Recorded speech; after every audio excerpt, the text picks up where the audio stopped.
Hey, I'm Carlos Garcia, and today we're going over the new Knob Creek Blenders Edition 1, and we're going to compare that versus the Knob Creek 9, Knob Creek 12, and the Knob Creek BourbonXRye, all around the same price and proof and everything. And when I was asking you guys in the last video what you guys want to see Knob Creek versus, it was kind of like two different camps. Some of you guys wanted just against the regular Knob, like these Knob Creeks. Other half wanted to go against other things, like other bottles outside of Knob Creek. So if it does really well today, I'll compare it versus other things that aren't Knob Creek. So we'll see how today's videos go. And I'm sure this video is going to be a little later post. I was supposed to do a couple videos on Easter Sunday night, but I prioritized family time over the YouTube stuff. So I'm sure most of you guys will understand that. So it was a good time on Easter with my family that I rarely see. So I'm hoping all you guys also had a good Easter. But let's do a giveaway. All right, so this giveaway is for the Cigar blend. It was a barrel versus copper and cask, and that should be 2 ounces of both.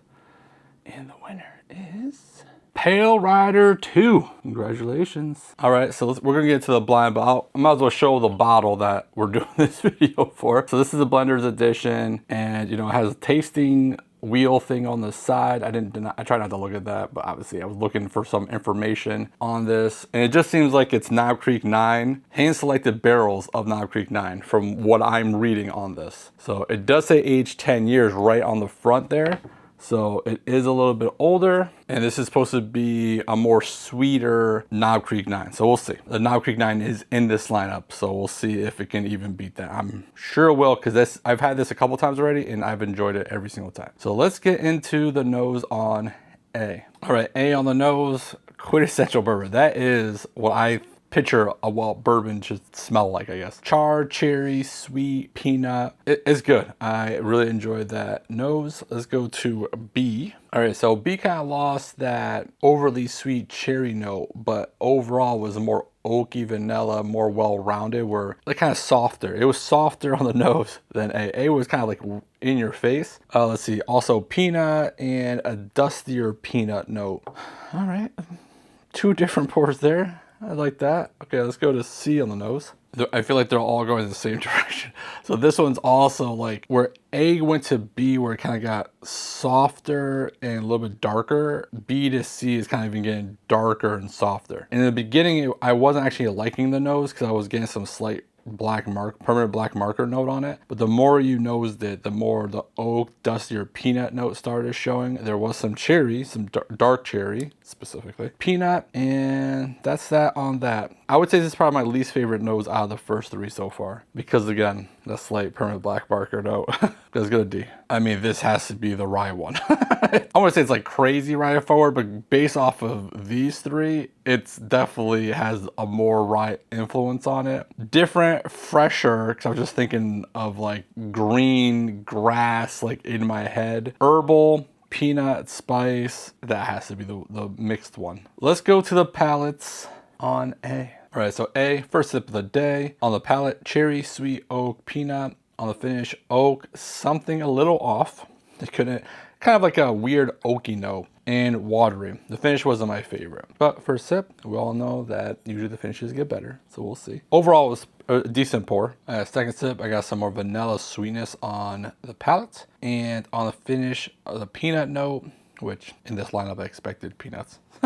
So it is what it is. The finish still not my favorite. Third sip. Finish got a little bit better that time. I would say that the palate, it's your traditional bourbon notes, but it's not like well-rounded. It's kind of sharp a little bit, but decent enough. Let's go to B. I mean, I like B a good amount. Oak, darker, sweet, char, dark cherry, well-rounded. Kind of like what I was saying about A kind of being sharp, not in necessarily the worst possible way or anything like that. It's just off the nose is kind of getting to this direction in my head, but the sip on B kind of confirmed it, where C or B is just a better put together bottle or pour or whatever. On the finish, oak, sweet, dark cherry, vanilla. Not crazy complex. The finish doesn't linger forever or anything, but I do enjoy it more than A. So let's go second sip. Didn't get anything new on that pour. I didn't get anything new on that sip. I enjoy that one. and it's not as sweet as A. I think more for maybe a newer whiskey drinker, A would probably be a little bit better. I think this might be a little bit too like dark direction for someone to enjoy it, because they'll be like maybe a little off-putting with the oak char notes as opposed to A having more of the fruit sweetness. I guess I see that, but I'm guessing for the majority of people watching this, you're probably gonna like B over A. Yeah, third sip more the same. I was specifically looking for like a peanut note this time because I expect getting peanut notes on all 4 of these, and I wasn't getting it. I did pick up a nutty note on the palate. Actually came quick, but it didn't, in my head at least, come off as a nutty or a peanut, some other type of nut. But it was too quick for me to figure it out. But I was looking for the peanut note. Anyways, let's go to C. I definitely need to go a second sip on this one. This one wasn't giving me a lot of complexity. It was on the finish and palate, oak, vanilla, sweet, and there was a decent proof on this first sip coming off of A and B anyways, which none of these are really that proofy. The BourbonXRye is 113, the new blenders is 106, the other 2 are 100, so you know, nothing too crazy. It definitely sipped a little hotter than B, but I'm sure that'll be fixed in the second sip. Interesting, there's not that much of a peanut note on this one either. And again, I was looking for it specifically. I got more fruit this time, and the proof is still there, which I kind of expected that to kind of go away. Strawberry Laffy Taffy, dark cherry on the palate, dark cherry on the finish, so kind of making it a more well-rounded pour. The proof is it's probably the biggest shocking element to this for me, because I didn't expect any of them to be that proof tasting. Not saying that this is like tasting like a hazmat or anything, but coming off of A and B, it's definitely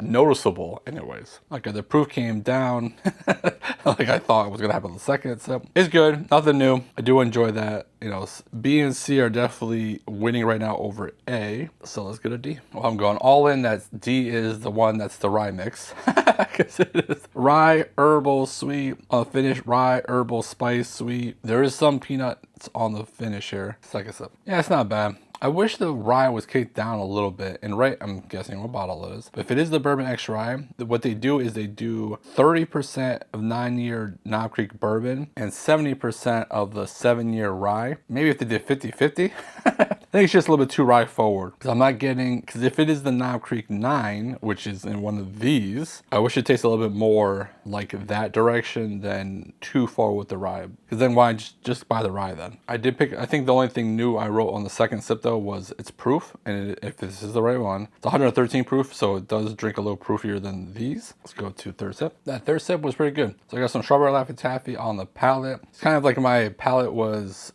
getting used to the rye notes, and I was starting to pick out a little bit more of the bourbon side. Decent. All of these are good in their own kind of unique ways. So let me take a break, drink some water, and kind of figure out which one's my favorite and least favorite and some scores, and let's do the giveaway. All right, kind of went somewhat like I was thinking it was gonna go.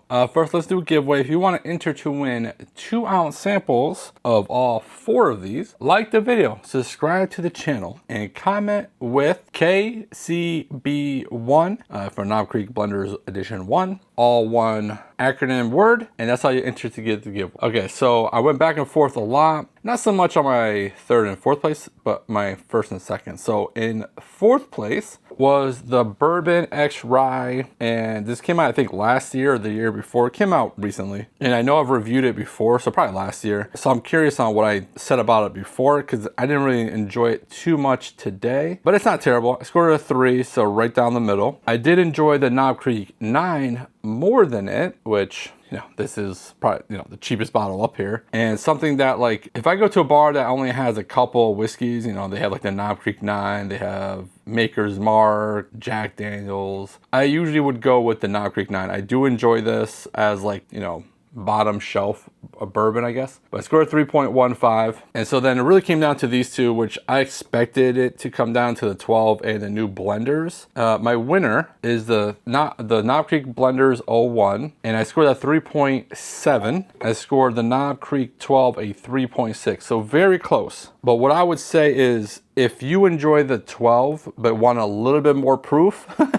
That's basically what the blenders provides for you, because the blenders gives it a little bit more of that proof. Even though it's so small, it's only 6 proof, you can taste it there. So it gives it that element where B is just the Knob Creek 12 is just smoother experience and well-rounded. This kind of gives it that little bit proof kick, just enough that it gives a little bit of difference. So it is cheaper than 12. I'm not sure how much easier it is to find than 12. I feel like the scarcity is probably gonna be around the same, even though I see both of them on the shelf currently in Connecticut. So I'm not sure about your area. I know a lot of you guys on last week's video were looking for the blenders and still not in your area, but hopefully it's there soon. But I did like it. The only new note was on the blenders, and I got a little cinnamon on the palate. If you tried the new blenders versus anything else or by itself, whatever, definitely tell me your thoughts about it, and we'll see if we're all enjoying this together. So don't do nothing stupid, and if you do, don't get caught.